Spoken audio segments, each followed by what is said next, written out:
The Phoenician alphabet was born in Phoenicia, now Lebanon, around year 1000 before Christ. According to the legend, Cadmus was the one who would have introduced the Phoenician alphabet in Greece. Cadmus was the son of King Agenor, king of Tyre, a city located in Phoenicia. Cadmus' sister, Europa, would have been seduced by Zeus that would have turned into a bull and would have taken her away. King Agenor then sent his son Cadmus in search of his daughter with the formal prohibition to come back without her. As the searches were in vain, Cadmus did not dare to return to Tyre. We find his last traces in Thebes, Greece, where he built a fortress, the Cadmea. In this video, we will talk about the evolution of the letters and the correspondence between the shape of the letters and the environment according to the theory by Thierry de Mortain. The letter A. In Phoenician, the first letter of the alphabet is called Aleph, which means ox. It represents a head of an ox with its horns.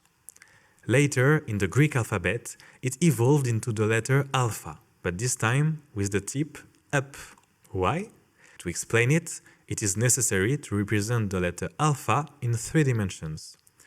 It is, in this case, a cone whose horizontal middle line separates the lower part from the upper part. What does the letter Alpha stand for? Does it remind you of a mountain? We are getting closer. To find out what the letter Alpha really represents, here's how to do it. What does this picture represent? Have you guessed it?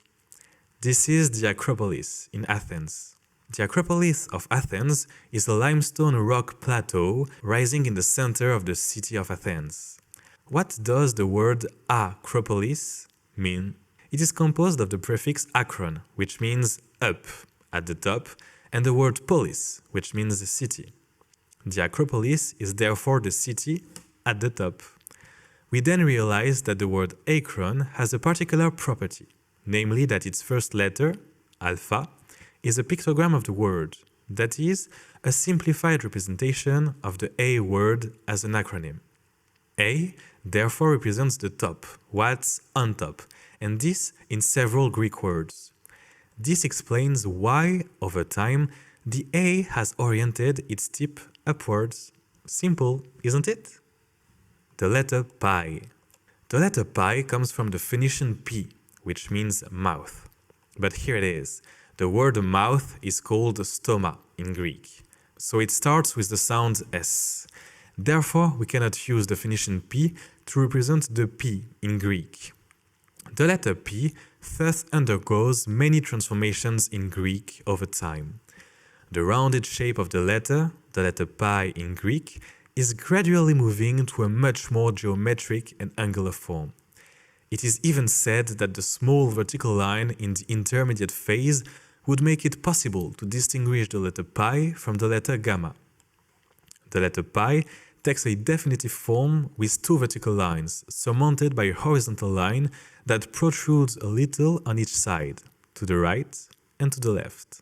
What can this letter pi, which was adopted by the Greeks in the Ionian alphabet of 403 before Christ, represent?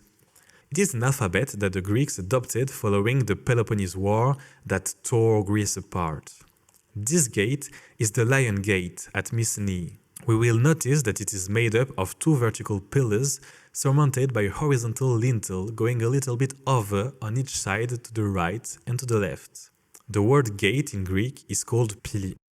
Thus, we found ourselves with a new word which has a pictogram its initial, pi, as pili. Simple, isn't it? We will call it Acropictograpic, a word taking its initial from a pictogram. The letter pi, as well as representing a door, also symbolically represents Greek democracy.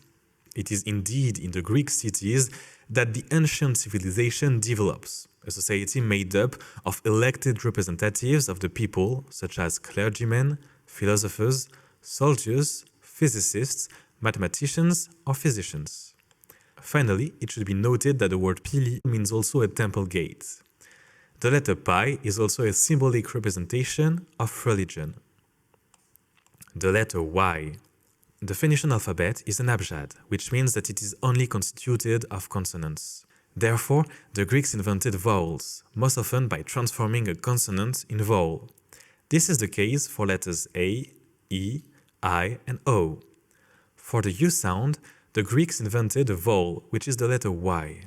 What could it represent, this letter out of nowhere? According to some sources, specifically the Bailly dictionary, it could be the representation of the hyacinth flower, since hyacinth is the translation for Hyacinthos.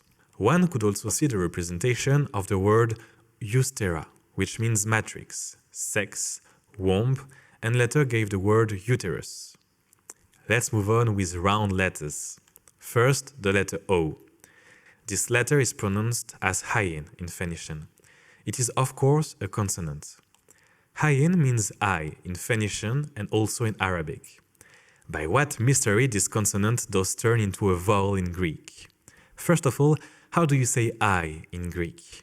Simply ophthalmos. A lot of us had already gone to an ophthalmologist for our eye problems. We understand then that the passage from a Phoenician consonant to a Greek vowel happens through a pictographic invariant. The round letter hayin in Phoenician and the round letter omicron in Greek both represent one eye. In addition to the letter omicron, there are also two round Greek letters, which are the letter theta and the letter phi. Let's take the letter phi first. This letter was invented by the Greeks. This to represent the aspirated f sound, which did not exist in Phoenician. One could imagine that the circle is a star, a planet, and that the vertical line is like a ray of sunshine that goes down to the earth. Wouldn't that be a ray of light? How do you say light in Greek? Simply photos, which gave the words photon and photography. In addition, the word shine is the translation for phao, which gave him the word lighthouse. Let's finish with the letter theta. Here also, the Greeks invented this letter for the aspirated T sound. We saw that if the letter omicron represents the receiver, the letter phi represents something that shines, that is the transmitter. What about the letter theta? If the circle is, as we saw, one eye, the dot in the middle represents perhaps the pupil of the eye, which makes it possible to watch. How do you say precisely to look in Greek? They say thea, which gave the word theater. Thus, the letter theta, the third round letter, could represent the idea of light reception. And one understands then why we have three round letters: the transmitter, the receiver, and the reception of light. But what is the purpose of this acropictographic coding? I recall, acropictograpic is when the word takes its initial from a pictogram, as we saw it earlier with Hyacinthos, for example. Quite simply, this allows you to write and read. Just learn for each letter the corresponding acropictographic word. If I am a young Greek, to write the word pa, I pronounce the P sound that makes me think about a pili, P for pili. I draw the gate of the lion gate, it allows me to write the letter P. I'm thinking of the A sound as an acron, and I draw a peak, a tip. So I found the pa sound in writing. Conversely, to read, for example, the syllable pa, I recognize as the first letter a door that calls itself pili. So the first sound is a P. I recognize an A as an acronym, so the second sound is an A, which allows me to read pa.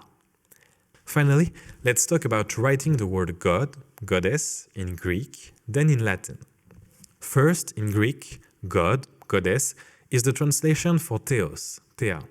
Since the suffixes os and a mean the male and the female respectively, the syllable t is representative of what is divine.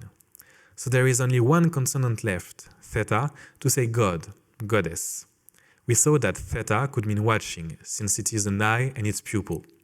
The word thea also has a stronger meaning, which is that of contemplation. Contemplation being the condition that puts us in unison with the universe and creation and makes us perceive what is divine. Let us now turn to the word God, Goddess, in Latin, Deus, Dea. As well as in Greek, the suffixes us and a in Latin concerns gender of God, Goddess, respectively. Thus, only the syllable de can represent what is divine. Actually, this syllable is reduced to the consonant d alone, because if we consider the other word speaking of the divine, which is the word divinitas, D is the only common letter between Deus, Dea, and Divinitas.